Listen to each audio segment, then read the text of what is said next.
Assalamualaikum warahmatullahi wabarakatuh. Sobat Bravo, kita bersama-sama lagi. Saya bertiga tetap dengan yang pertama tentu saja Bung Reza Indragiri Amril, pakar psikologi forensik. Apa kabar, Bung? Alhamdulillah. Sehat, Mas Bang. Sehat ya. Kita bersama-sama.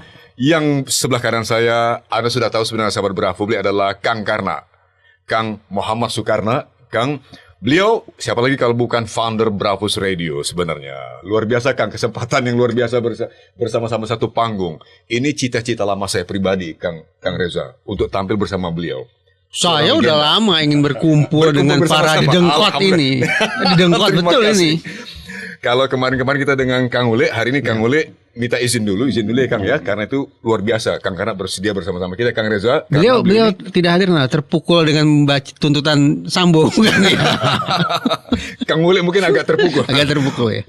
Asumsi pribadi saya, tapi yang pasti ada juga tentu saja dari sisi Kang Karna nih, Kang Reza, assessment tentang tuntutan JPU terhadap Sambo. Ya Kang, bisa nanti Kang kita bahas Kang. Tapi lebih yang awal Kang, kira-kira secara umum Kang, setelah tuntutan JPU terhadap RR, kemudian Kuat Ma'ruf, lalu Sambo yang dituntut seumur hidup, lalu muncul berbagai reaksi. Rata-rata menyatakan tidak begitu puas karena mengatakan di bawah harapan, terutama dari sisi keluarga korban dalam hal ini. Yes, Brigadir J Huta Barat. Banyak yang kecewa, quote unquote. Tapi ada juga mengatakan pantas. Kang Karna bagaimana? Ya, kalau menurut saya, prediksi saya sesuai kan. Kang Karna punya prediksi seumur hidup tuntutannya. Ya, kalau mereka pendengar kita, viewer kita mengatakan sedikit berbeda dan nggak puas, ya wajar juga gitu kan. Tapi itu memang sudah bisa diprediksi kok dari awal. Saya pikir jaksa penuntut ini pasti akan memberikan tuntutan itu tengah-tengah. Yang saya heran sebetulnya, kenapa mereka ini hanya 8 tahun yang untuk Ricky Rizal dan Kuat Ma'ruf. Ya, itu 8 tahun. Saya pikir tadinya lebih sedikit gitu kan. Lebih gitu kan. Tapi hanya 8 tahun. Tapi itu yang sudah terjadi. Dan kita nggak tahu apa yang nanti vonis hakim terhadap mereka itu bisa saja lebih kurang, dan bisa saja lebih, kita nggak tahu. Dan yang pasti dengan putusan tuntutan itu kita bisa memprediksi sebetulnya apa kira-kira nanti vonisnya gitu. PC dan Eliezer. Oke, Kang, tahan dulu sebentar, Kang. Saya mau curhat dulu boleh? Curhat dulu. Silakan Kang Reza ya. Ini saya dengar suara Kang Karna ini tiba-tiba teringat Tom Jones. Tom Jones. Oh iya aja Tom Jones banget.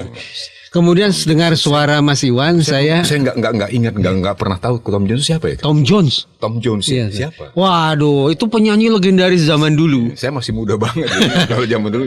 Sementara dengar suara Mas Iwan, saya tahu. Dengar suara Mas Iwan, saya teringat pada Engelbert Humperdinck. Wow. Yeah. Wow. Nah, kemudian saya dengar suara saya sendiri mirip Barry Gibbs sih.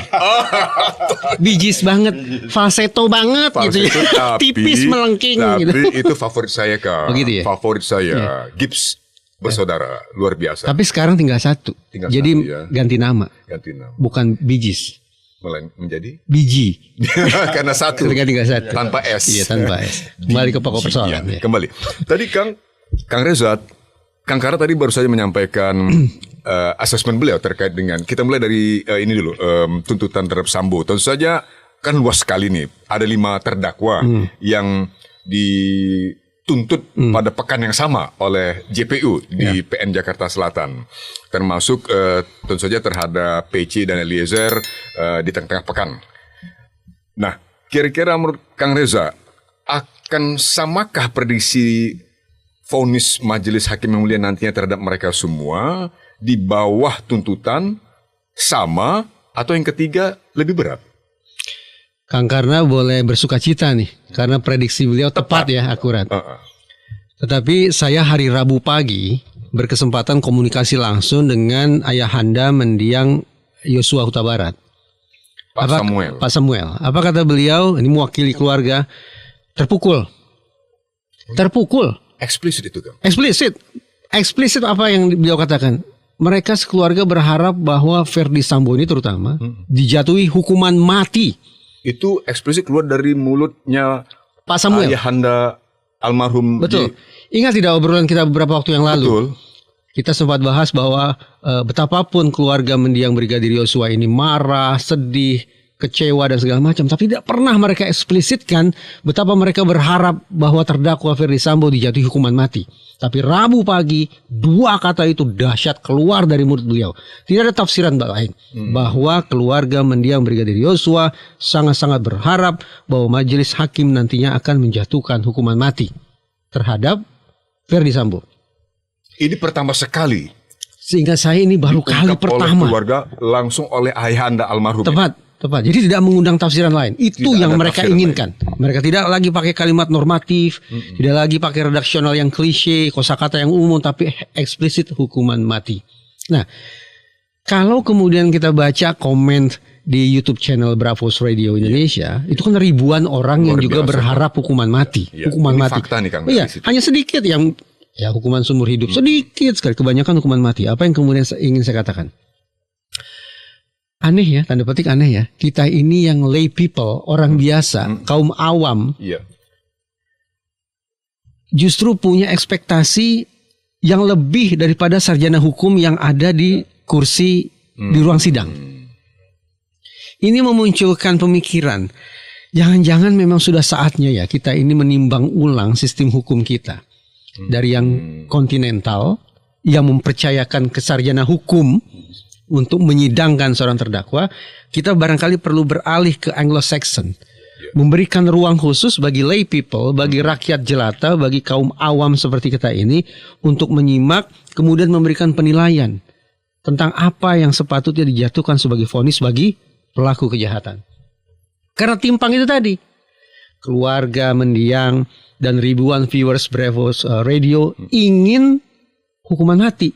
Tapi sarjana hukum di ruang sidang yang saya maksudkan terutama sekali adalah jaksa penuntut umum, justru tanda petik sebatas hukuman seumur hidup. Alhasil kita bisa mengatakan ini dengan segala hormat ini, paling tidak pada fase penuntutan ya, paling tidak pada fase penuntutan, ternyata ruang sidang itu tidak sungguh-sungguh sempurna mengartikulasikan ekspektasi masyarakat luas. Kita punya kesenjangan dalam memaknai kebersalahan seseorang. Kita memilih perbedaan pandangan tentang apa hukuman yang harus dijatuhkan kepada seorang Kang Reza melihat pelaku pembunuhan masalah berencana. besar saat ini bagi kita. Oh jelas. Karena kita pakai sistem kontinental. Itu artinya kita mempercayakan kepada mereka, para sarjana hukum, untuk menyelesaikan masalah ini dengan sebaik-baiknya, dengan seadil-adilnya. Tapi tadi saya katakan, ternyata ada perbedaan standar keadilan antara keadilan yang hidup di masyarakat yang terwakili oleh keinginan hukuman mati bagi terdakwa dengan keadilan yang dihidupkan di ruang sidang. Itu sangat timpang. Apa boleh buat? Faktanya demikian. Kan tidak bisa, tentu saja tidak bisa dinafikan itu kan ya. Fakta ini ya Kang ya. Nah kalau ini katakan bisa menjadi semacam moment of truth gitu Kang. Kasus ini yang demikian katakanlah istilahnya itu extraordinary, luar biasa ya Kang ya. Ini kasus luar biasa. Kalau memang bisa menjadi semacam moment untuk mungkin publik bareng diwakili oleh termasuk insan-insan media khususnya, teknisnya bagaimana ya untuk bisa katakanlah itu memang sulit, agak sulit kan? Memang sulit, artinya menyangkut sistem yang luar biasa. Ya, artinya sistem paling tidak ini kan domainnya ada terutama di Mahkamah Agung dan Kejaksaan Agung ya. Persis. Karena mereka yang selama ini ada di ruang sidang itu. Betul. Tetapi saya yakin bahwa kalau memang kita ingin berubah dari kontinental ke Anglo-Saxon, sudah barang tentulah seluruh subsistem dalam sistem peradilan pidana, kepolisian, kejaksaan, Mahkamah Agung, pemasyarakatan, bahkan juga mungkin perhimpunan advokat. Betul. Mereka harus duduk bareng, rumuskan sikap bersama, lalu bahas dengan wakil rakyat di DPR.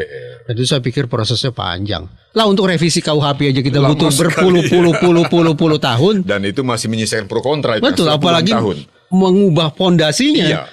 Dari kontinental ke Anglo-Saxon. Ya, mungkin saya sedikit menanggapi itu. Mungkin berubah total mungkin sulit dan waktu yang panjang dibutuhkan. Tapi paling tidak apa keinginan masyarakat viewer sebetulnya kan sudah bisa tergambar.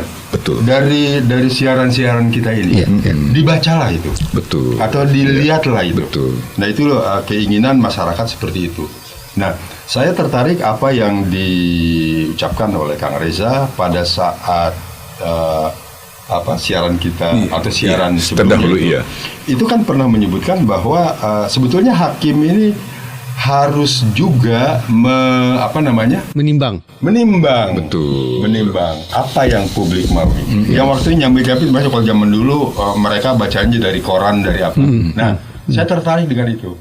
Nah, berubah mungkin agak sulit, tapi paling tidak apa yang kita sampaikan, keinginan publik seperti ini, dan berapa puluh ribu yang komentar di kita. Dan itu bukan hanya komentar mati seumur hidup atau apa. Di situ juga dia memberikan alasan. Ada salah satunya, saya lupa salah satu atau salah dua mengatakan, kita berubah dari situ saja, pindah dari kontinental ke Anglo-Saxon. Ada yang mengatakan begitu. Ada yang dengan bahasa begini, udah deh pengadilan oleh rakyat saja, kan lebih kurang maksudnya sama. Lebih kurang gitu. Lay people juga kan? Lay people. Jadi kira-kira sebenarnya apa yang diinginkan menjadi ekspektasi publik secara luas kita tangkap dan kita sudah sampaikan gitu ya, Kang Reza ya. Tinggal sekarang ya tentu saja mereka yang berwenang dalam ini bapak-bapak atau ibu-ibu yang katakanlah pada posisi yang bisa memberikan usulan perubahan dalam konteks yang kita sedang bicarakan. Saya beralih sedikit dulu Kang Reza. Dalam pembacaan tuntutan oleh Jaksa Penuntut Umum JPU terhadap Sambo pada hari Senin. Apa hari Selasa ya? Beruntun ya? Senin, Selasa, Rabu. Hari Senin untuk RR dan KM. Hari Selasa untuk Sambo. Disebutkan oleh JPU saat pembacaan tuntutan bagi Sambo itu beberapa hal yang menjadi dasar atau reasoning terhadap tuntutan yang ternyata seumur hidup itu yang bagi banyak kalangan publik khususnya bagi keluarga almarhum Joshua Huta Barat mengecewakan katanya.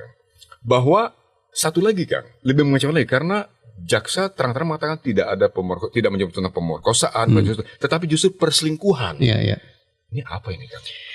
Seingat saya, justru Kapolri lah dalam rapat Komisi 3 DPR RI beberapa bulan silam menjadi orang pertama yang membuka dua kemungkinan itu. Ini perselingkuhan ataukah ini, tapi kata yang beliau pakai adalah ini perselingkuhan atau pelecehan. Dengan tanda tanya. Ya, gitu. Jadi kalau kita perluas berarti kalimat Jenderal Listio Sigit adalah mengajukan spekulasi dua, ini perselingkuhan atau ini kekerasan seksual. Nah, Jaksa Penuntut Umum sudah mengambil opsi yang pertama itu, kemungkinan yang pertama itu, bahwa ini merupakan perselingkuhan. Tapi saya agak kurang nyaman dengan adanya spekulasi, atau itu bukan spekulasi ya. Kalau jaksa sudah mengatakan itu berarti itu simpulan. Paling tidak dari kejaksaan itu simpulan. Dari sisi jaksa. Nah, saya kurang nyaman kenapa? Perselingkuhan itu saya maknai sebagai konsensual seks. Mau sama mau. Berkehendak sama-sama berkehendak. Setuju sama-sama setuju. Kalau kita Inggris itu ada istilah by consent. By consent, ya konsensual. By consent dengan kesepakatan kedua pihak. Iya. Kenapa saya tidak nyaman? Kalau kemudian yang kita pakai asumsi adalah konsensual seks alias perselingkuhan, maka walaupun tidak melakukan pemerkosaan, tapi Yosua tetap saja terpotret sebagai sosok bajingan, maaf kata ini. Karena mengganggu, merusak rumah tangga orang. Mengkhianati kepercayaan komandan. Merusak reputasi polisi. Itulah implikasi dari ucapan jaksa kan begitu? Karena kata yang dipakai adalah perselingkuhan. Jadi Yosua berkeinginan adanya hubungan terlarang itu. Bahkan perselingkuhan pakai kata yang lebih vulgar apa? Dalam bahasa KUHP, perzinahan. Itu perzinahan. Jadi Yosua ini berkehendak untuk berzina dengan Putri Chandrawati. Wah, saya tidak nyaman dengan sebutan itu. Kenapa saya tidak nyaman? Mungkin suatu saat perlulah kita datangkan keluarga Yosua agar terpotret secara utuh. Putra kebanggaan mereka ini seperti apa? Memang maaf, bajingankah atau budimankah? Saya teryakinkan bahwa beliau adalah sosok budiman. Buktinya bisa jadi ajudan. Betul. Dan akhirnya dimakamkan secara kehormatan. Kehormatan kepolisian. Betul. Alhasil sekali lagi saya menolak lah gitu. Adanya narasi atau simpulan perselingkuhan. Tadi saya katakan undang Pak Samuel bicara tentang putra beliau. Itu satu. Yang kedua, mari kita pakai lagi-lagi teori relasi kuasa. Teori ini kan yang paling diminati oleh Komnas Perempuan. Saya sebetulnya tidak begitu bahagia juga terus-menerus memakai teori itu. Tapi saya ikut arus saja lah. Karena mereka suka pakai teori relasi kuasa. Oke, sekarang saya pakai lagi. Kalau kita pakai teori relasi kuasa, lagi-lagi kita dihadapkan pada kenyataan bahwa posisi Yosua dengan Putri Chandrawati itu adalah posisi yang timpang. Bukan posisi yang setara. Atasan bawahan. Kalau posisi setara masuk akal bahwa kemudian kosakata yang muncul adalah perselingkuhan. Mau sama mau. Tapi ini kan timpang. Ayo kita cek ulang perselingkuhan atau bukan. Tambah lagi. Yosua ini kan dikabarkan sudah punya calon istri. Maaf ya, secara lahiriah di mata saya, subjektif memang. Di mata saya secara lahiriah calon istri Yosua jauh lebih atraktif. Lantas di mana ya urgensinya sampai kemudian harus melakukan perselingkuhan dengan orang yang di mata saya tidak begitu atraktif. Lagi, Yosua ini kan sudah punya ancang-ancang mau pindah, tidak lagi mau jadi ajudan. Dia mau melanjutkan karir kepolisiannya. Apa pula urusannya dia merusak rumah tangga orang? Di mana urgensinya bagi dia yang notabene ingin menapaki karir lebih tinggi, tapi bikin masalah dengan orang yang notabene dianggap powerful pada saat itu. Itu Ferdy Sambo. Jadi kalau Yosua ini memilih untuk berselingkuh dengan Putri, ini sungguh-sungguh tindakan bodoh. Itu ingin saya katakan. Karena itu saya tidak yakin ini perselingkuhan. Lantas kalau bukan perselingkuhan apa? Itu dia Kang. Saya baru mau tanya. Ya. Apa dong kalau bukan perselingkuhan? Dalam diskusi-diskusi sebelumnya sudah saya katakan. Saya juga tidak yakin itu pemerkosaan. Saya tidak yakin itu pelecehan. Ya. Tapi perkiraan saya, di balik kata perselingkuhan itu, barangkali ada satu kata yang lebih tepat lagi. Apa itu? Kekerasan seksual. Perbedaannya adalah kekerasan seksual yang saya maksud justru menempatkan Yosua sebagai korbannya. Oh begitu. Bukan sebagai pelakunya. Kalau Ferdy Sambo dan Putri Chandrawati kan mengatakan dalam kekerasan seksual dalam kurung pemerkosaan itu Yosua lah pelakunya. Begitu kan? Iya kan? Iya betul. Itu dikatakan begitu oleh menurut saya terjadi itu kekerasan seksual. Tetapi justru Yosua yang kemungkinan besar sebagai korbannya. Dasar berpikirnya tadi karena teori relasi kuasa yang timpang itu. Posisi Yosua jauh lebih memungkinkan bagi dia untuk dipaksakan untuk masuk dalam sebuah relasi seksual yang tidak semunggah itu. Dimanfaatkan, disalahgunakan posisi dia sebagai orang yang sebatas berpangkat brigadir, sebagai seorang ajudan, itu yang tanda petik disalahgunakan, dimanfaatkan sedemikian rupa sehingga terjadilah pemaksaan seksual terhadap dia. Terhadap Joshua? Terhadap Yosua. Oleh siapa lagi kalau bukan? Dengan pihak yang memiliki kekuasaan atas diri dia. Dalam hal ini kan tidak bisa bicara lain kecuali Putri Chandrawati. PC kan? Ya. Gitu, kan? Nah, ini yang harus dibuktikan oleh pihak kepolisian. Jadi 3 kemungkinannya. Kalau tadi Kapolri saya katakan hanya menyebut 2 kemungkinan, yaitu perselingkuhan atau kekerasan seksual, yaitu pemerkosaan atau pelecehan. Menurut saya kemungkinan ketiga juga harus diuji, yaitu kekerasan seksual, namun Yosua lah yang berada pada posisi korbannya. Dalam hal ini, Kang Reza, apakah harus menunggu adanya delik aduan? Pak. Ini sebelum ke situ, berarti dispesifikan dulu. Berarti kalau Yosua kita posisikan sebagai korban, ini korban yang mana? Karena di dalam undang-undang TPKS itu banyak jenis kekerasan seksual itu banyak ya. Kemungkinan ada 2. Satu, Yosua ini adalah korban pemerkosaan. Ternyata laki-laki bisa diperkosa kan? Istilahnya male rape, pemerkosaan terhadap laki-laki. Itu ada kan? Ada. Sudah banyak diteliti. Di banyak negara terjadi. Iya, jadi kita jangan a priori menganggap bahwa yang namanya laki-laki pasti pelaku. Dan perempuan pasti korban. Ternyata bisa juga sebaliknya. Bisa. Bahwa laki-laki adalah korbannya, pelakunya adalah perempuan. Itu kemungkinan pertama, pemerkosaan. Kemungkinan yang kedua, kalau berulang ya. Kalau berulang saja si Yosua ini dimanfaatkan, disalahgunakan untuk kepentingan-kepentingan liar, hasrat-hasrat liar Putri Chandrawati, kalau kemungkinan itu yang terjadi, maka boleh jadi ini eksploitasi seksual. Eksploitasi itu dalam bahasa kunonya apa? Perbudakan. Jadi perbudakan seksual. Bagaimana Yosua dipaksa tidak bisa menghindar untuk terus-menerus memenuhi hasrat seksual yang tidak karu-karuan, yang terlarang dari orang yang punya kekuasaan atas diri dia. Nah, Kembali ke pertanyaan Mas Iwan. Lantas apa yang harus dilakukan oleh polisi? Sepemahaman saya, baik itu pemerkosaan maupun eksploitasi seksual itu bukan delik aduan. Bukan delik aduan. Sepanjang pelakunya atau terduga pelakunya masih hidup, Iya. bisa berproses hukum. Dan polisi bisa bekerja tanpa menunggu ada laporan. Begitu baru mendengar, ada kabar loh, di Magelang kah itu, di Duren 3 kah itu, di Saguling kah itu, ada dugaan pemerkosaan atau eksploitasi seksual terhadap mendiang Brigadir Yosua, maka polisi harus langsung terjun melakukan investigasi. Senyampang para terduga pelakunya masih hidup. Kalau sekarang sejauh ini sampai sekarang belum ada katakanlah tanda-tanda polisi akan Ya. melangkah Ya. ke arah itu, kira-kira apa dugaan Kang Reza? Karena belum terkunci. Tadi Kapolri sebatas berspekulasi. Ini kalau bukan perselingkuhan, ini kekerasan seksual. Tapi jaksa penuntut umum yang sudah menyimpulkan ini perselingkuhan. Saya menyanggah itu. Ya silakan saja, polisi pintu masuknya adalah masuk untuk mengecek, menginvestigasi adakah perselingkuhan dalam kurung perzinahan. Cuma persoalannya kalau pakai pasal perzinahan, ini memang harus bermula dari laporan Verdi Sambo.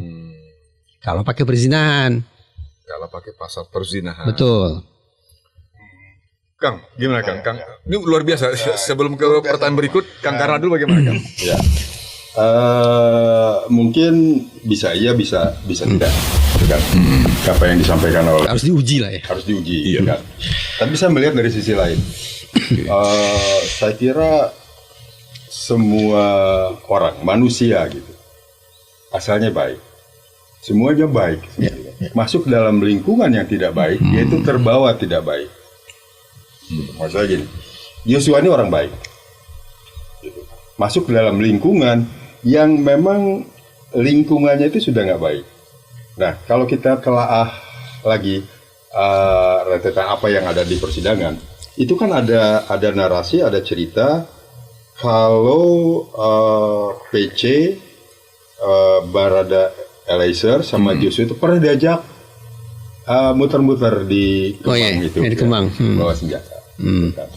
Dan menurut yang menyampaikan itu ada Eliezer. Oh iya. Eliezer itu dia tuh nggak tahu kalau itu tuh apa maksudnya. Akhirnya setelah muter-muter masuk ke, saya lupa, ke rumah dinas apa ke rumah pribadi. Pokoknya ke sebuah rumah. Ke sebuah rumah gitu kan. Dan memang rumah antara dua rumah itu. Lalu dia datang ke situ, kemudian rupanya baru tahu kalau mereka diajak jalan-jalan itu untuk yang tahu persis itu adalah PC sama Joshua. Eliezer sendiri hanya diajak. Dan mereka berputar lama, kemudian masuk ke rumah itu. Di situ mereka masuk. Si Joshua sama Putri. Eliezer nunggu di luar. Nah ternyata di rumah itu ada yang sebutnya engkau siapa, kemudian di dalamnya juga ada Sambo, dan kemudian tiba-tiba ada wanita keluar nangis gitu kan. Jadi dibukain pintunya karena pintu pagarnya itu dibukain oleh Eliezer, kemudian dia cuma minta tolong panggilin supir gitu kan. Itu kan tanda tanya besar. Jadi memang sudah ada wanita ini sayang tidak ditindaklanjuti itu siapa. Lalu si engkau itu siapa gitu kan. Dan itu tidak ditelaah lebih lanjut oleh hakim itu. Nah, saya itu bisa menyebut mungkin ada sesuatu. Memang Sambo ini sudah ada perselingkuhan. Nah biasanya kalau si istri perempuan itu merasa itu dia pengen ngebales, gitu kan. Mungkin kalau wanita itu tidak segampang kayak laki-laki, gampang. Dia cari-cari. Siapa nih yang mau diajak selingkuh ini? Oh, ini ada orang baik, ganteng. Kemudian ini. Dan bisa dikuasai. Gitu kan. Dan memang Joshua ini sudah terperangkap di situ. Dia sudah kalau kata dilolo duit banyak juga ada, suruh pegang duit banyak di situ, sudah dipercaya luar biasa gitu kan. Lalu ada itu kan kejadiannya itu jauh sebelum peristiwa. Iya.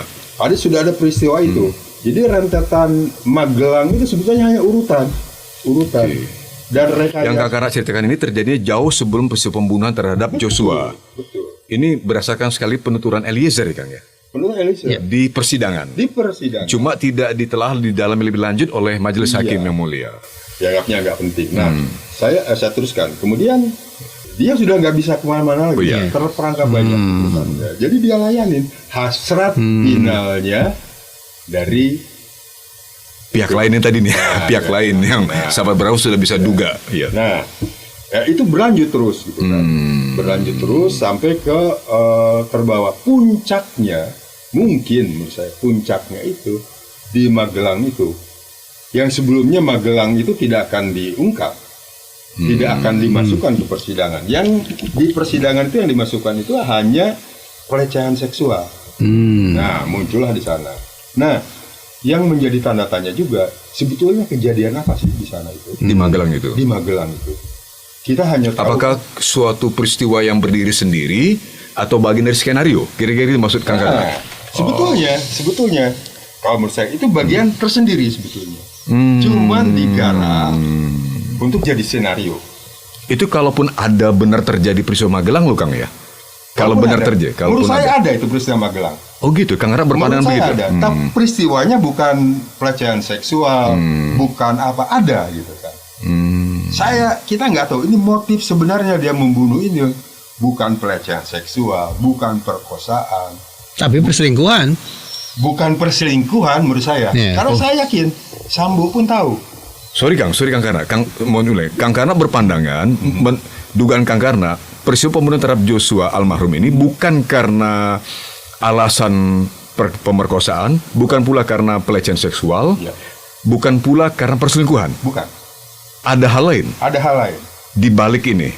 Yang menjadi alasan seorang Ferdy Sambo berani mengeksekusi Joshua. Kenapa? Jelas si PC itu tahu si Sambo berselingkuh. Dia ngebalas. Jadi perselingkuhan ini ada dua. Berselingkuh dan berselingkuh.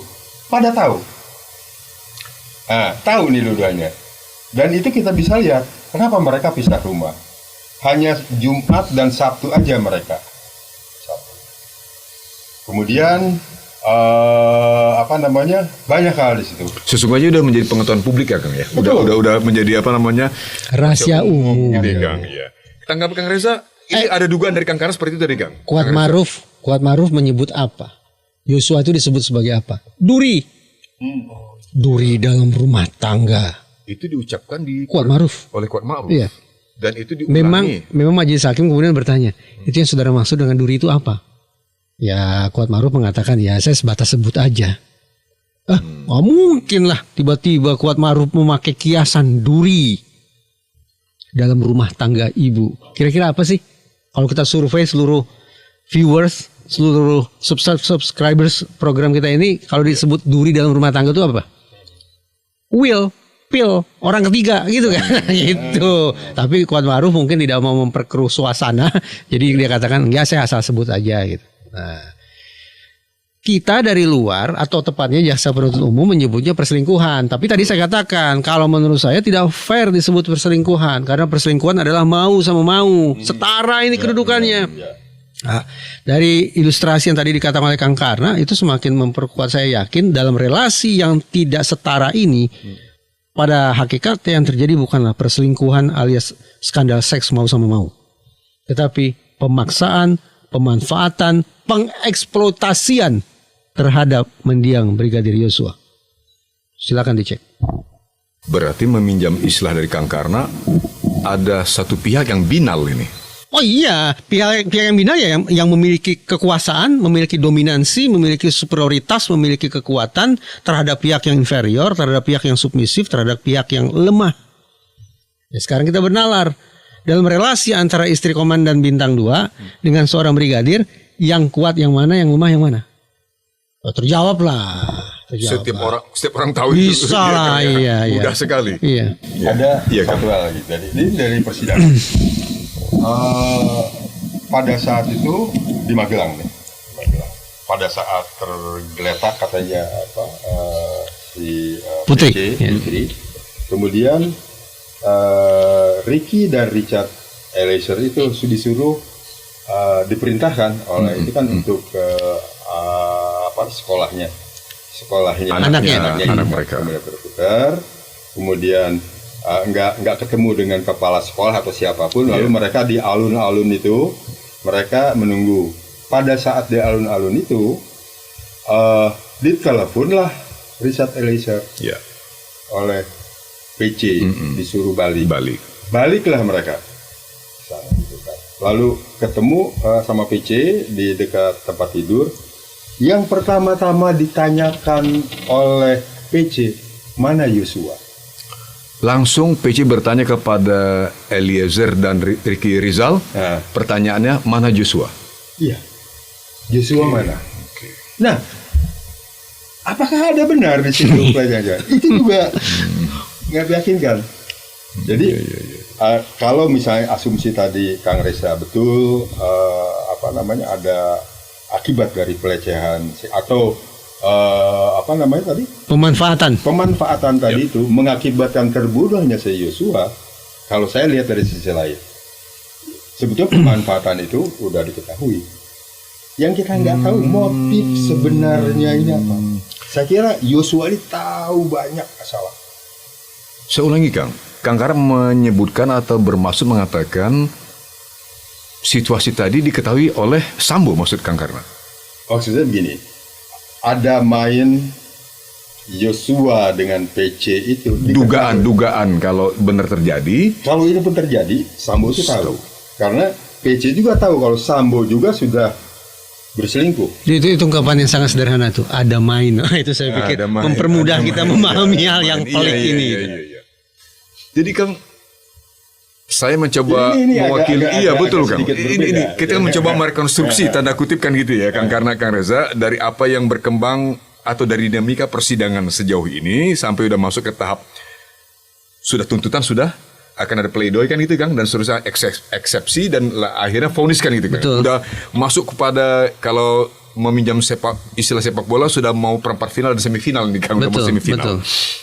Kang Reza, dengan rekonstruksi tanda kutip ini Kang, quote unquote dari Kang Karna seperti itu terhadap situasi yang mungkin bisa terjadi dalam konteks hubungan antara PC yang diduga punya katakanlah sesuatu yang istimewa dengan Brigadir J sebagaimana yang dinyatakan oleh jaksa di persidangan kan Kang, pada hari Selasa tanggal 17 Januari 2023 kemarin. Dalam tuntutan jaksa itu berarti ini kan sungguh sangat serius ini masalah ini. Kang Reza ternyata mengatakan protes bahwa ada kata perselingkuhan di sana. Tapi begini. Sekarang saya mencoba berempati pada Ferdi Sambo. Jarang-jarang kan saya berempati pada Ferdi Sambo. Luar biasa. Siap-siap lagi. Ini istilah tuntutan sumber hidup, ini berempati, boleh berempati. Nah ini siap-siap Bravos Radio dipenuhi caci maki ini. Wah ternyata sekarang berbalik arah ini 180 derajat. Ada apa nih? Berempati pada Ferdi Sambo. Kok bisa? Kenapa? Saya mau ngecek rekening dulu ya. Enggak, saya bercanda. Begini. Ferdi Sambo ini kan sudah berhadapan dengan tuntutan seumur hidup dan ekspektasi masyarakat adalah hukuman mati. Apakah itu hukuman seumur hidup, apakah itu hukuman mati, kan sama-sama tidak menyenangkan. Pastilah seorang Ferdi Sambo memutar akalnya mencari siasat agar bisa lolos dari lubang jarum itu. Tiba-tiba didengarlah perkataan bahwa jaksa penuntut umum mengatakan ini adalah perselingkuhan. Langsunglah Ferdi Sambo mengatakan, berarti selama ini saya ditipu oleh istri saya sendiri ini. Berarti saya ini korban. Apa yang saya lakukan ini anggaplah jahat. Membunuh secara berencana itu kan jahat. Tapi awalnya saya ini korban. Korban tipu daya yang diutarakan oleh istri saya. Karena yang saya tangkap di telinga, istri saya mengaku dia diperkosa. Tapi ternyata perselingkuhan. terlepas apakah benar atau tidak perselingkuhan atau bukan, yang jelas istri saya udah bohong. Karena saya merasa ditipu dan saya merasa istri saya sudah melakukan perzinahan. Itu kan perzinahan itu terjemahan dari kata perselingkuhan ya. Perzinahan itu adanya di KUHP, perselingkuhan tidak ada di KUHP. Betul, betul. Satu, saya sudah ditipu. Dan yang kedua, saya sudah dikhianati oleh istri saya yang berselingkuh dalam kurung berzina. Saya mau lapor ke polisi. Saya ini Ferdy Sambo, saya akan lapor ke polisi. Kalau ternyata proses penegakan hukumnya benar, bahwa sudah terjadi perselingkuhan, sudah terjadi penipuan, maka saya ini korban. Karena saya korban, sudah sepatutnya lah saya mendapat keringanan. Ajukan PK, peninjauan kembali dengan novum, bukti baru. Novum. Ya, dengan bukti baru. Bahwa saya yang sebelumnya didakwa pembunuhan berencana, ternyata saya adalah korban penipuan dan korban perzinahan istri saya dengan Yosua. Karena ini menjadi jauh lebih menarik lagi, melebihi drakor ini. Melebihi drakor Iya. Kang. Kalau benar seperti itu, kira-kira bahwa ini Ferdy Sambo berdasarkan penuturan Kang Reza barusan bisa mendapat semacam novum. Iya, kan? mendapat bahan ini untuk novum ini. Dan hebatnya apa? Novum itu tidak dia cari. Novum itu dihidangkan oleh jaksa penuntut umum. Kalau yang mengajukan kita ini, Pak Sambo, istrimu ada main tadi katakan karena gitu. Itu sih novum main-main itu, novum ece-ece. Ini yang mengatakan ada main, jaksa penuntut umum. Itu artinya Ferdy Sambo sudah ditipu karena Ferdy Sambo taunya selama ini istrinya diperkosa.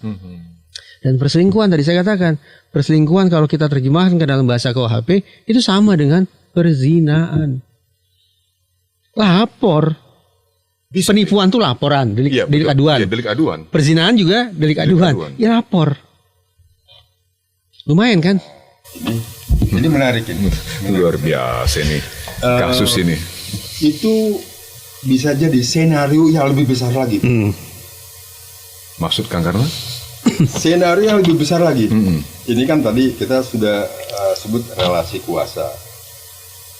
Sambo juga ada relasi kuasanya, siapa kita nggak tahu.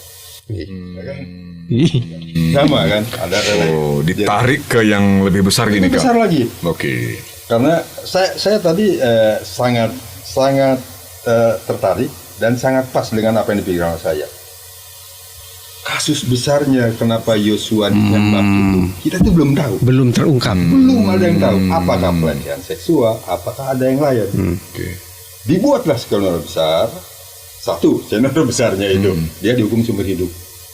Padahal hukuman maksimum untuk yang seperti itu adalah mati. Nah, kalau seumur hidup, saya jadi ingat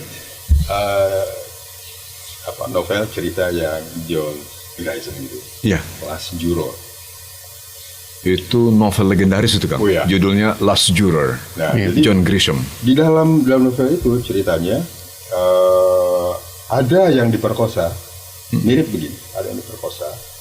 Kemudian yang memperkosa itu atas keputusan juror, dia yang 3 itu hanya seumur hidup dan yang 7 ada 10 juror. ada 10 juror. 3 menyatakan si pelaku itu harus seumur hidup. Seumur hidup. Yang 7 itu mati. menyatakan hukuman mati.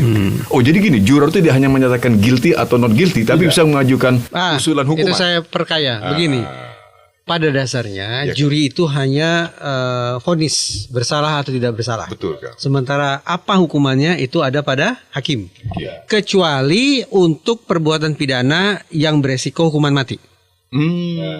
Jadi kalau sudah bicara hukuman mati, ada nih opsi hukuman mati, maka itu kembali ke juri. Kang Kara tadi mengingatkan mengenai katakan itu kan dari novel katakanlah fiktif Kang, tapi kan mekanisme hukumnya. Di sana kita bicara mekanismenya. Betul. Tadi Kang Reza di awal menyatakan apakah bukan saatnya sekarang ini kita mempertimbangkan shifting dari sistem yang kontinental ke dalam hukum acara kan di persidangan ke Anglo-Saxon dengan sistem juror tadi. Karena jadi itu pada dasarnya penilaian publik kan. Betul, dan juga tidak terjadi penumpukan atau pemusatan kekuasaan yudisial. Kalau sekarang kan vonis itu di hakim, jenis hukuman juga di hakim. Kalau di Anglo-Saxon pada dasarnya dipisah. Vonis itu ada di mana? Di lay people, di masyarakat awam, biar masyarakat menilai, yaitu juri. Jenis hukumannya apa? Baru diserahkan ke hakim. Kecuali untuk perbuatan pidana yang ancaman hukumannya ada hukuman matinya. Juror bisa dilibatkan, juri. Juror dilibatkan. justru yang akan Iya, memutuskan. Kang. Lanjut Kang Ika. 3 seumur hidup, Iya. 7 hukuman mati. Iya. Sampaikan. Ternyata vonis hakim memutus dia itu seumur hidup. Oke. Nah, seumur hidup. Dan yang si tersangka itu memang terbukti bersalah, membunuh, memperkosa, dan dia dihukum seumur hidup. Yang tidak terima adalah penasihat hukumnya. Pada hukum si Terdakwa. korban. Si korban Oh, korban. sama persis dengan ibunda ayahandanya Joshua. Korban, iya. Seharusnya mati dia. Gitu kan. Sampai dia merasa bersalah, tidak bisa Membela dan menghukum kliennya. mati. Iya. Nah, akhirnya kemudian dia berpikir terus, akhirnya dia sampai gila ceritanya. Si lawyer ini. Nah, ini kan cerita. Iya, cerita. Itu. Jadi si terdakwa itu mendapat hukuman ringan, kira bukan hukuman mati kira jadi. ya seumur hidup. Seumur hidup. Seumur hidup. Lalu itu kan orang berpengaruh dalam cerita ini ya. Ya. Si terdakwa itu orang berpengaruh gitu kan. Orang Kaya raya dan berpengaruh. Pengaruh. Iya, betul, Relasi betul. kuasanya luar biasa Iya. gitu kan. Nah, kemudian seumur hidup. Baru 7 tahun bebas. Nah, padahal hukuman seumur hidup. Baru menjalani hukuman penjara 7 tahun, si orang itu bebas. Karena dia banyak duit. Dia banyak duit. Nah, kemudian tapi sebelum waktu dia divonis begitu, dia udah janji di depan sidang, dia katakan, "Saya akan balas nanti semua juror-juror ini." Ngeri. Akan saya balas dia Betul, gitu kan. betul. Nah, jadi Itu yang dia katakan. Nah, dia benar, dia bebas. Juror itu mati satu-satu. Ada yang diracun, ada yang apa. Sampai akhirnya ketahuan dia itu yang ngebunuh itu atas urusan si tadi itu. Mantan yang terdakwa tadi. Yang terdakwa tadi. Yang sudah bebas. Akhirnya ketangkep, disidang lagi. Akhirnya dia tuh harusnya mati. Tuh kan. Akhirnya ditembak, ceritanya ini namanya cerita. Ditembak oleh tadi si penasihat hukumnya tadi. Lawyer. Ditembak sama dia. Di ruang sidang, di ruang. Di dalam sidang ceritanya itu. Dalam sidang itu. Dikejar-kejar dia gitu kan. Akhirnya dia ya memang jika lawyernya itu sudah juga masuk rumah sakit gila, akhirnya dia bunuh diri. Bereslah cerita itu. Yang salah mati, gitu kan. Yang nggak salah juga banyak mati di situ. Tapi yang diinginkan dia harus mati gitu kan. Nah, saya khawatir senario besar ini dengan kasus yang ada sekarang. Senario besar ini itu membuat seumur hidup, nanti 10 tahun dia bebas. Nah, kemudian dia membalas ke kita-kita ini. Ya, yuk saya pulang duluan. Saya mau ngecek asuransi jiwa saya ada berapa ya. Ya. Selama kita di studio ini nyawa kita ditanggung oleh beliau. Saya berseri pada Allah Subhanahu wa taala. Oh, nggak ada pilihan. Nggak ada pilihan.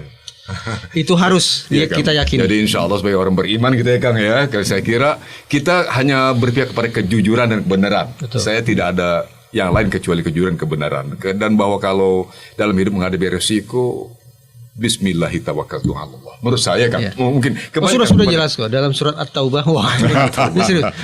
Berjihadlah walaupun langkah itu terasa ringan maupun berat. Betul Kang. Jadi nggak ada kompromi. Mau berat kayak mau ringan, maju. Iya.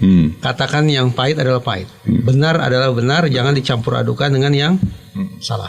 Kang, ada concern dari Kang Karna tadi. Kang Karna memakai cerita dari novel legendaris karangan John Grisham luar biasa Kang. Dulu saya suka baca buku itu Kang, termasuk novel itu biasanya di library Kang. Ya, supaya bisa gratis. Gini, itu benar Kang bahwa di dalam sistem apapun sebenarnya hukum ditegakkan dengan benar bisa, tapi kan selalu ada orang-orang tertentu atau oknum tertentu termasuk psikopat yang memanfaatkan celah hukum kan bisa saja. Dan apalagi dalam konteks relasi kuasa tadi bisa terjadi. Jangan kan di sistem kontinental, di Anglo-Saxon pun bisa terjadi. Nah, kembali ke sistem kita.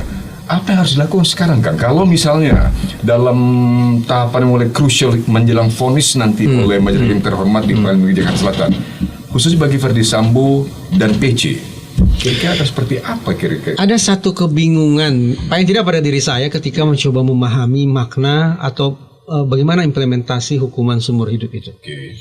Kalau di negara lain ada pembedaan, life sentence with atau without parole. Betul.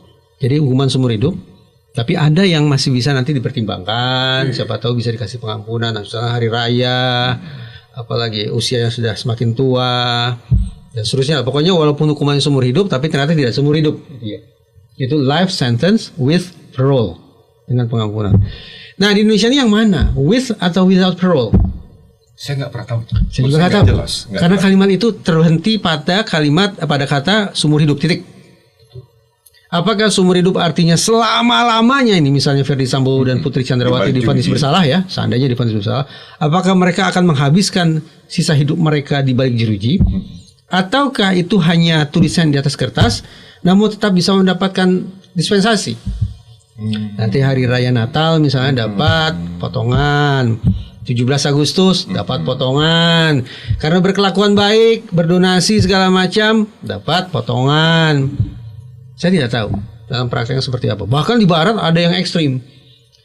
Predator seksual dihukum 400 tahun penjara. Ya sudah jelas lah. Umurnya nggak sampai 400. Tapi itu menunjukkan amarah majelis yang merepresentasikan amarah masyarakat terhadap pelaku kejahatan satu ini. Jadi di kuantitatifkan gitu kan? Dilipat gandakan ya. 400 betul, tahun. betul. Amarah itu diangkakan. Kang, saya mencoba Kang Karna menanya kepada beliau, Kang Reza, sebagai ahli pakarnya ini. Saya membayangkan situasi psikologis tertentu yang sedang dialami oleh, sebelumnya kan tim jaksa penuntut umum. Sekarang ini sedang dialami oleh jangan-jangan oleh yang mulia para hakim, majelis hakim sebelum nanti vonis atau menjelang mereka menjatuhkan vonis. Tambah bingung.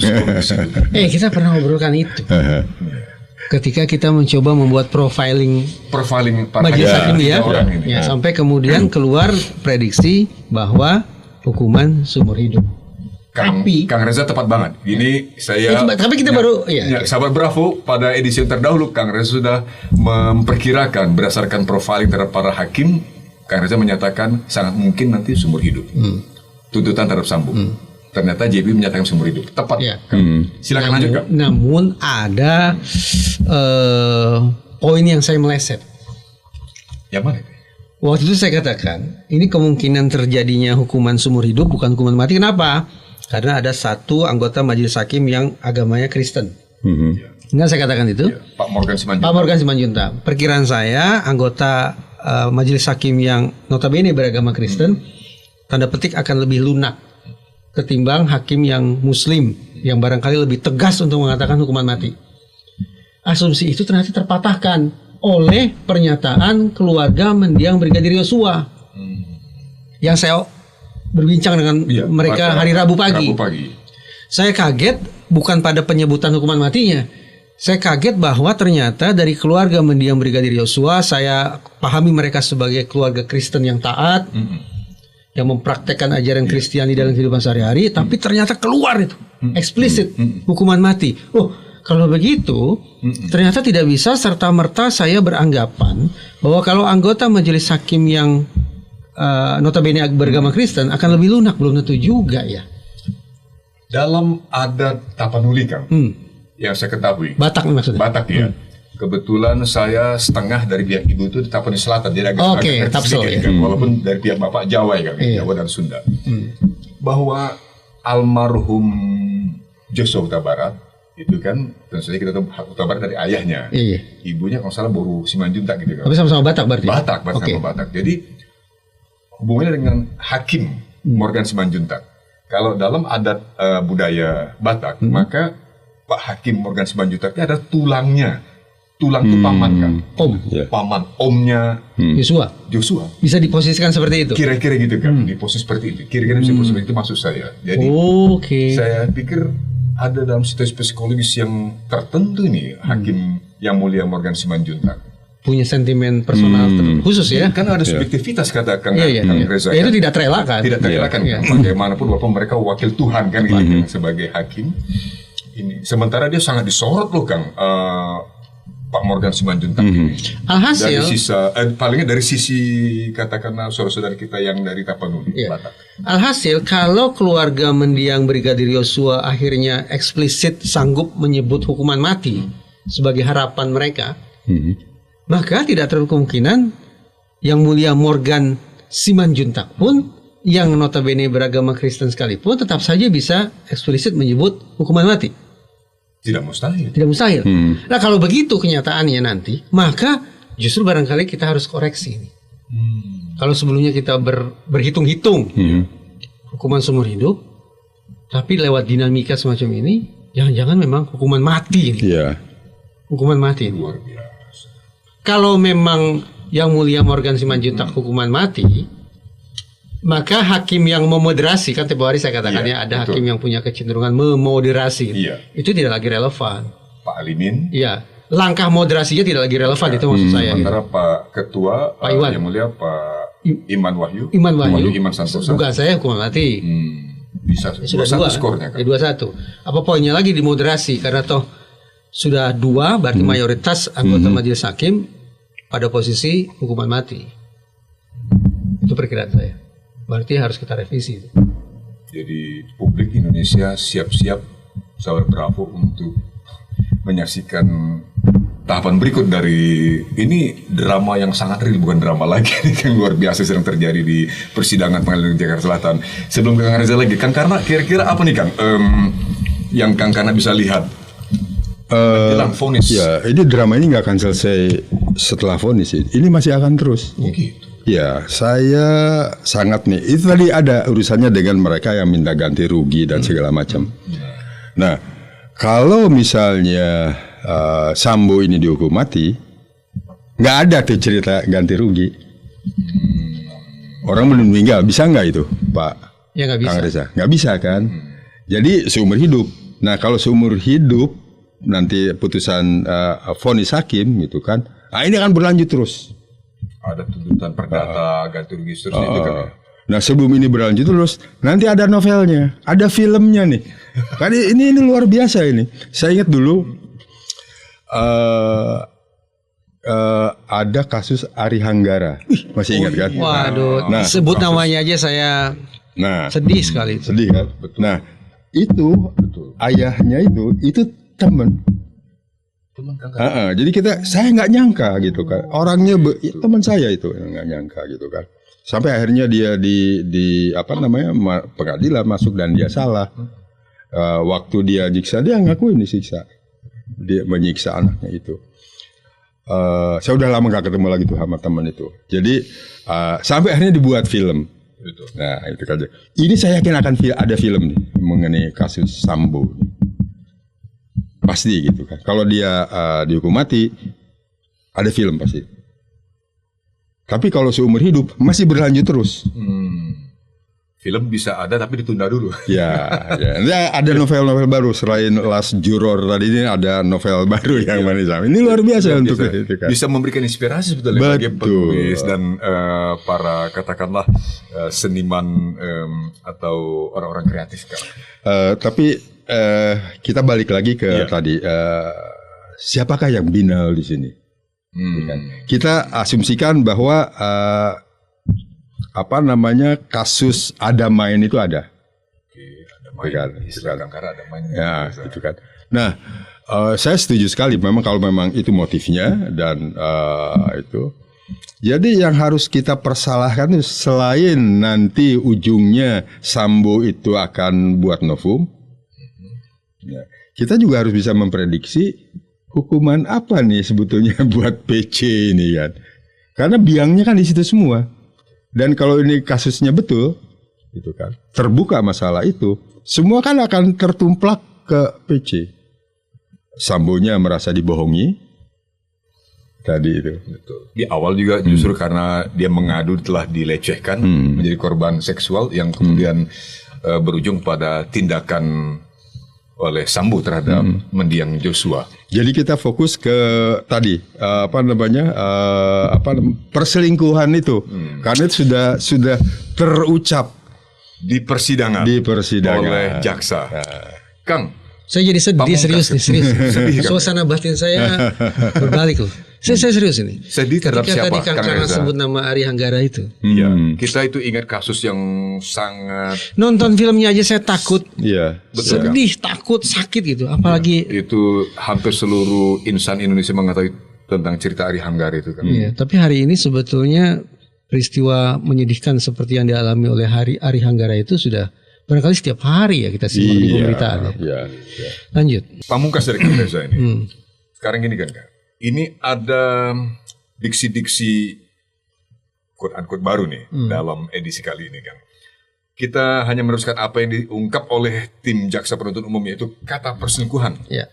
Kang Reza tadi sudah bantah jelaskan kan itu kan, dan ada katakanlah Counter naratif. counter naratif dari Kang Reza. Itu dia, exactly. Counter naratif. Dari tadi mencoba berpikir, oh itu counter naratif. Thank you so much. Iya, Saya sama-sama. masih terlalu muda Kang untuk sampai ke angka Baik. itu, ke kata-kata itu. Produser apa? Produser. BBC. Mantan.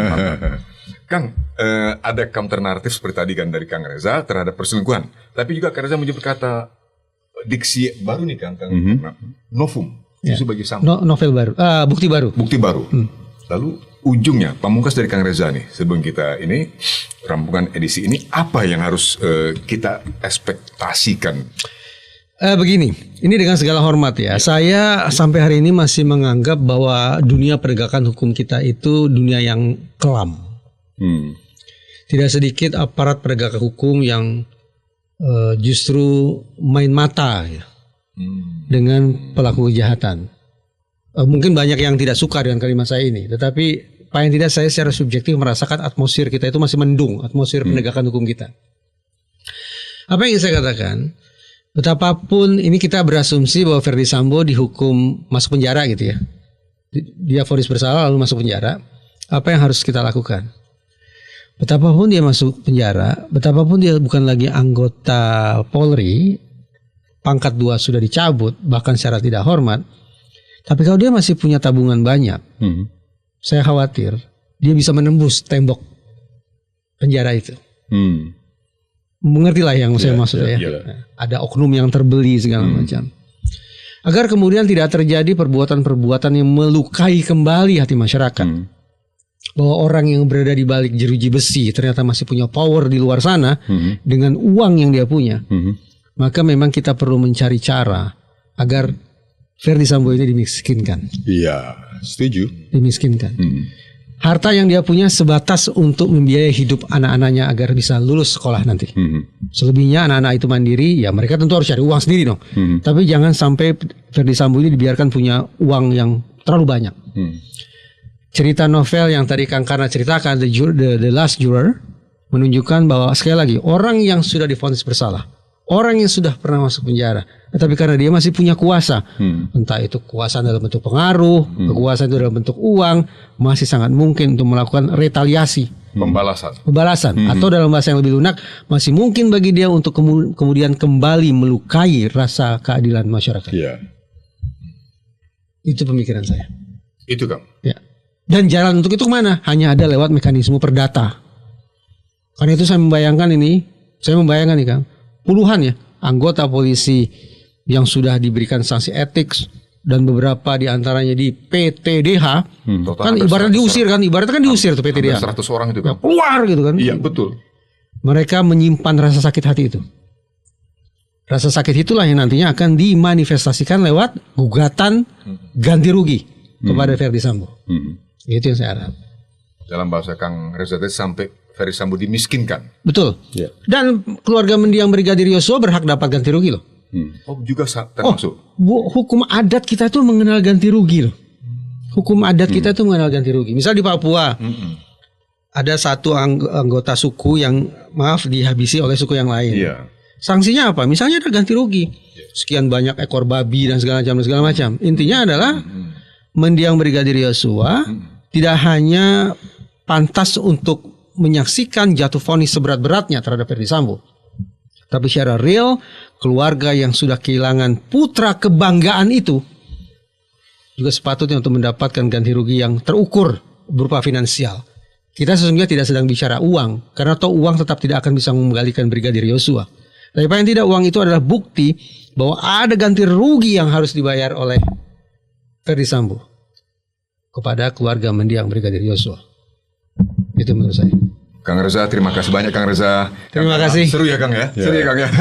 Jadi sekali Kang, karena kita sudah sampaikan kepada sahabat Bravo ya Kang Reza, apa yang menjadi dinamika paling akhir dari lanjutan persidangan kasus Sambo di PN Jakarta Selatan pada pekan ini, mulai dari hari Senin tanggal 16 Januari sampai dengan tuntutan terhadap kelima terdakwa dituntaskan oleh tim JPU di persidangan pada hari Rabu dan Kamis pada pekan tersebut. Dan kita akan lanjutkan nanti pada episode yang akan datang, yang tentunya yang berikutnya, dinamika berikutnya dari PN Jakarta Selatan dalam lanjutan persidangan Sambo dan kawan-kawan. Sekali lagi terima kasih Kang Karna. Terima kasih. Terima kasih Kang Reza, terima kasih Kang. Terima kasih Kang Karna, terima kasih. Kita akan bertemu lagi pada kesempatan lain. Thank you so much for your attention. Assalamualaikum warahmatullahi wabarakatuh. Waalaikumsalam warahmatullahi wabarakatuh.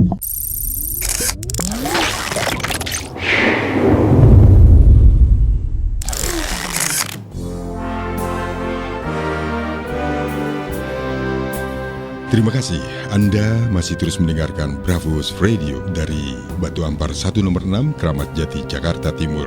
Bravos, your digital radio station.